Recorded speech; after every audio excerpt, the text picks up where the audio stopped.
Hi friends, welcome to prathissamayal. இன்றைக்கி நம்ம பார்க்க போகிறது காரக்கடலை. வாங்க எப்படி செய்கிறதுன்னு பார்க்கலாம். காரக்கடலை செய்கிறதுக்கு தேவையான பொருட்கள்: வேர்க்கடலை. நான் 1 கப் வேர்க்கடலை எடுத்திருக்கேன். வறுக்காத பச்சை வேர்க்கடலை தாங்க எடுத்திருக்கேன். 5 டேபிள் ஸ்பூன் கடல மாவு, 3 டேபிள் ஸ்பூன் அரிசி மாவு, கொஞ்சம் கருவேப்பிலை, உப்பு உங்கள் தேவைக்கேற்ப, 1 டீஸ்பூன் மிளகாய்த்தூள், 1 டீஸ்பூன் காஷ்மீரி மிளகாய்த்தூள். காஷ்மீரி மிளகாய்த்தூள் நான் கலருக்காக எடுத்திருக்கேன். 1/2 டீஸ்பூன் கரம் மசாலா, அப்புறம் கொஞ்சம் பெருங்காயத்தூள். இப்போ ஒரு மிக்சிங் பவுலில் நம்ம எடுத்து வச்சுருக்கிற மாவு எல்லாமே சேர்த்துடலாம். கடலை மாவு, அரிசி மாவு, அதுக்கப்புறம் நம்ம வச்சுருக்க மசாலா பொடியெல்லாம் சேர்த்துடலாம். மசாலா பொடியெலாம் சேர்த்ததுக்கப்புறம் ஒரு ஸ்பூன் வச்சு நல்லா மிக்ஸ் பண்ணி விட்டுருங்க. எல்லாமே நல்லா கலங்குற மாதிரி.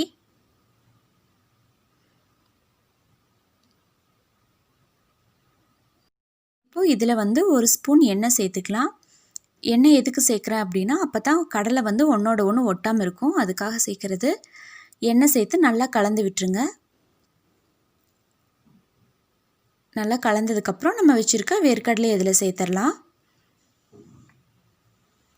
கடலையை நல்லா எல்லா மாவு கூடயும் மிக்ஸ் ஆகிற மாதிரி நல்லா கலந்து விட்டுருங்க. மசாலாலாம் எல்லா சைடும் வர மாதிரி நல்லா கலந்து விட்டுருங்க. இதில் நம்ம தண்ணி சேர்த்து கலந்துக்கலாம். தண்ணி நிறையா சேர்க்க வேண்டாம், கொஞ்சம் கொஞ்சமாக தெளித்து விட்டு நீங்கள் பிசைச்சிக்கங்க. சப்போஸ் உங்களுக்கு தண்ணி அதிகமாகிடுச்சு அப்படின்னா அது கூட 1 ஸ்பூன் கடல மாவு சேர்த்திங்கன்னா கரெக்டாக இருக்கும். இந்த மாதிரி இந்த பதத்துக்கு வர மாதிரி நல்லா கலந்து விட்டுருங்க. கடலை ஒன்றோட ஒன்று ஒட்டாமல் உதிரியாக இருக்கணும்.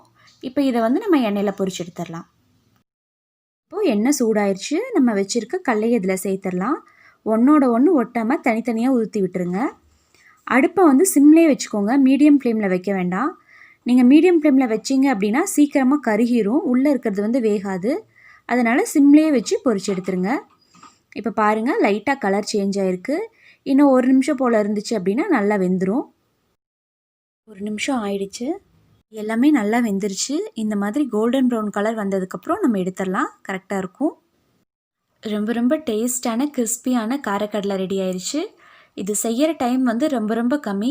ஒரு 10லேருந்து 15 நிமிஷத்துக்குள்ளே இதை நம்ம செஞ்சு முடிச்சிடலாம். நீங்கள் கடையில் வாங்குகிற அதே டேஸ்ட்லேயே இதுவும் கிடைக்கும். எல்லோரும் இதை மறக்காமல் வீட்டில் ட்ரை பண்ணி பாருங்கள். உங்களுக்கு பிடிச்சிருந்துச்சு அப்படின்னா லைக் பண்ணுங்கள், ஷேர் பண்ணுங்கள், சப்ஸ்கிரைப் பண்ணுங்கள். தேங்க்யூ.